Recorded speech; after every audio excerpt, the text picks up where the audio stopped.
Welcome to Rebels TV for another week. My name's Phil Partington, and today we've got a smiling Marc Greig. Morning, Greigy. G'day, buddy. How are you? Yeah, a bit of a smile on the face, mate, after Rebels' victory on the weekend. Talk us through it. Yeah, no, we felt certainly after last week against the Western Jets, it was the one that got away. So the boys have come back pretty strong after a pretty heavy loss a couple of weeks ago, and their performance last week was strong without getting the win. So on the weekend against Dandenong, we played down there. Certainly the conditions, I think, all around Victoria were pretty horrible, and it was blowing a gale down one end, 5 or 6 goals, and then we started really strong into the breeze. I think we've limited them to 2 goals, and to do that with such a strong breeze was a powerful start for us. But it was our effort and our tackles and our intensity that just kept stripping the ball off the opposition, and that's what gave us the chances to get goals. And I think we kicked 5 in the second quarter to give a bit of a buffer. So we spoke about scoreboard pressure through most games this year, that we just haven't been able to kick goals in the first half of the game. So to be able to go in with a 2 or 3 goal break was important for the boys. Mentally, they knew, we're actually leading today. But at the same time, we refocused, and the third quarter was really important, again with that strong breeze, and the rain started to come down. I think we limited them to 13 inside 50s, and we had 8 ourselves into the breeze and kicked a couple of goals. So really strong performance from all the boys on the weekend.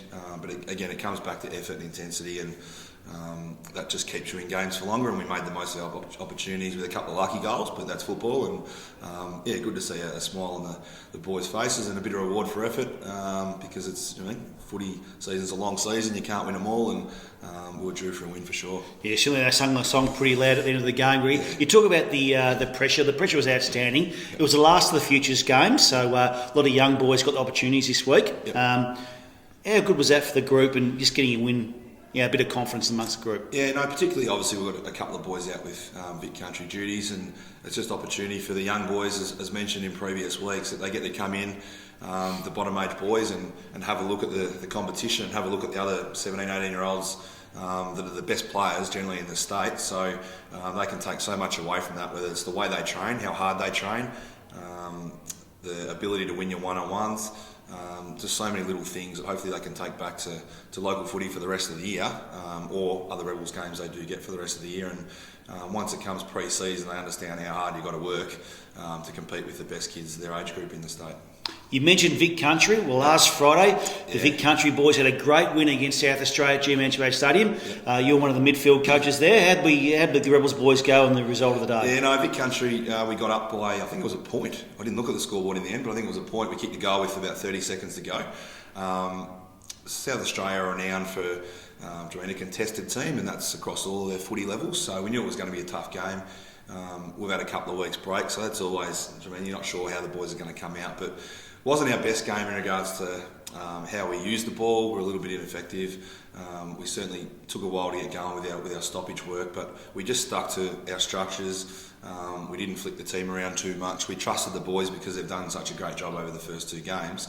And we said, look, you don't always break a team in the first 10 minutes. It could be midway through the second or third, or it could be the last 30 seconds. And that just so happened to be on the weekend that we got over the line at the end and got the result. And how did our boys go?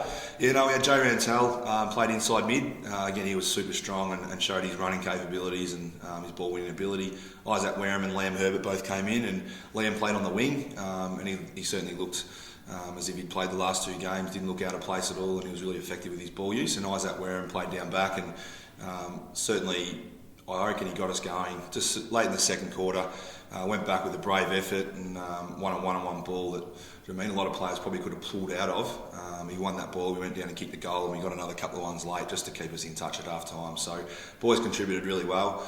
Another great team effort, and really pleased with for the boys. That's great, Greigy. After this break, we'll talk more Vic Country with their big clash against WA on Wednesday at Marvel Stadium. Rebels TV is proudly brought to you by McDonald's Ballarat, now with multiple stores around the wider Ballarat region. Mars, making more than just confectionery for more than 100 years. The Ballarat Yacht Club, a locally family-owned business and Ballarat's premier waterfront venue. Thrifty, with over 170 locations and over 17,000 vehicles, you'll be sure to find the right rental. Quest Ballarat, serviced apartment-style rooms offering relaxed and comfortable Ballarat accommodation. Rookie Me, an innovative online tool helping you determine and manage your athletic ability.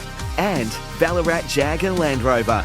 2 great brands under the one roof. LMCT 10056.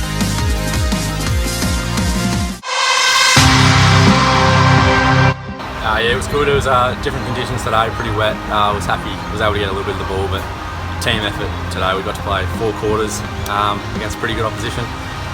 But yeah, it's even better just to get a win. But yeah, playing half right, so makes it better.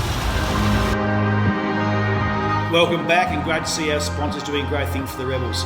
This Wednesday, the Vic Country team take on WA in the grand final of the NAB AFL Under-18 Championships, starting at 2:10 at Marvel Stadium. So it's the grand final, Greigy. The boys are pumped. Talk us through it. Yeah, no, so we played WA on Wednesday. We've got obviously the final squad of 25 at the moment, so again, fingers crossed our 3 boys get a game in that, which I'm pretty confident.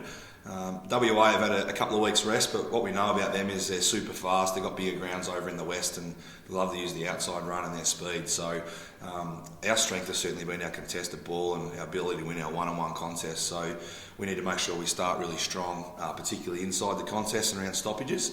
And hopefully we can limit the damage that they do on the outside, because that's certainly where they're at their most dangerous. Well, the roof will be shut at Marvel Stadium, so it will be a quick game, and as you said, WA renowned as a quick team, but look, the Vic Country boys have been in form. They're playing a great brand of footy, playing together as a team, which is really important in this competition. Yeah, no, and I think one thing that's positive too is the start of the Vic Country Hub, that they got a group of, I think it was around 30 boys in back in December, got together for a week there and trying to develop their footy, and then caught up again in January for a camp. Now, while that gave the boys a bit of a head start in regards to the champs, I think there's half of those players in the team at the moment come from that hub. The other half have just been in really good form at the start of the year, so that's certainly been a good kickstarter for the boys to develop relationships, and we're certainly seeing that come through now with the results and the way the boys are playing. That it is just like a good country footy team, and they're playing for one another, as you said, and Brownie's keeping it really simple. Just play your role.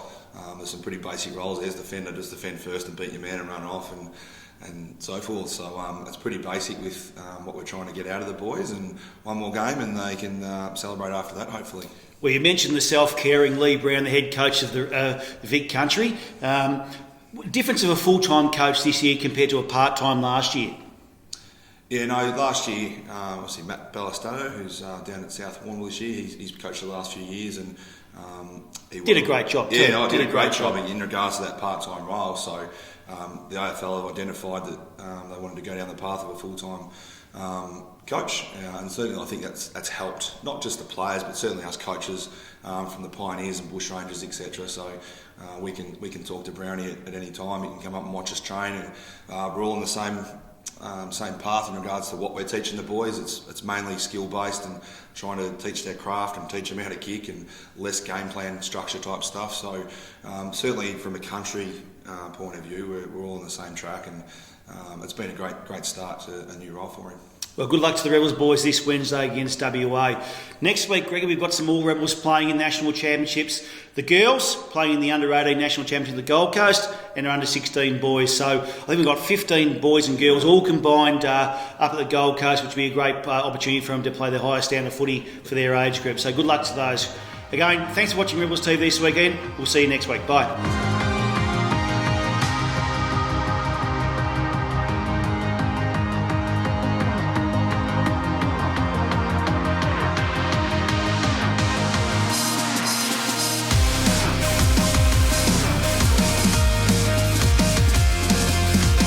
A FitZ Media production.